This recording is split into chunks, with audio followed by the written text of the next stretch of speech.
सच्चे दोस्त की कहानी है। जंगल में एक लोमड़ी एक और एक हिरण रहते थे। हर दिन लोमड़ी अपने मन में सोचती थी कि मैं इस हिरण को मार कर खा जाऊं, लेकिन वह हिरण की तरह तेज नहीं दौड़ सकता, इसलिए उसकी इच्छा पूरी नहीं होती है।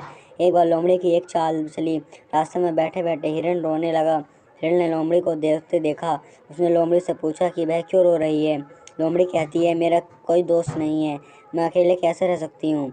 मैं अब नदी में डूब के मरना चाहती हूँ। हिरण को लोमड़ी पर तरस आया।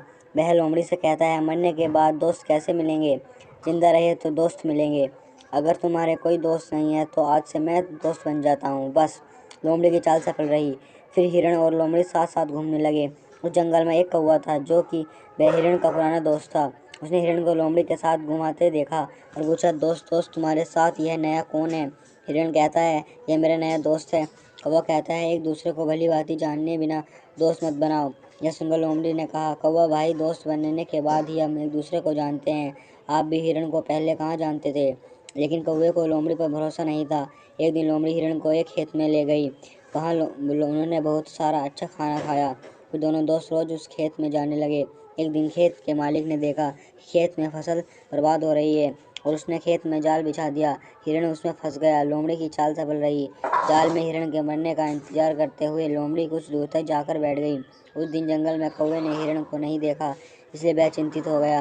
वह हिरण को खोजने निकल पड़ा। उसने समय देखा कि उस खेत में उसका दोस्त हिरण जाल में फंसा हुआ है।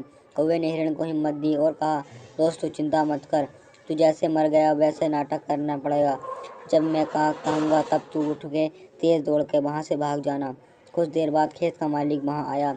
उसने मरे हुए हिरण को जाल में देखा और जाल को उठा लिया। उसी समय कौवा काका का बोलने लगा। कौवे की आवाज़ सुनकर हिरण बड़ा हो गया और तेज भागने लगा। खेत के मालिक ने यह देखा कि वो हिरण पर अपने हाथ लाठी फेंक दी, लेकिन हिरण दूर भाग गया, इसलिए वो बच गया। पास में ही लोमड़ी छिपी हुई थी। हिरण को भागता देखकर लोमड़ी भी भागने लगी। तभी किसान की लाठी लोमड़ी के सिर पर लग गई और लोमड़ी की मृत्यु हो गई। फिर हिरण और कौवे ने खाया पिया और मौज की। शिक्षा, इस कहानी से हमें यह शिक्षा मिलती है कि हमें किसी को भी जाने पहचाने बिना पक्का दोस्त नहीं बनाना चाहिए।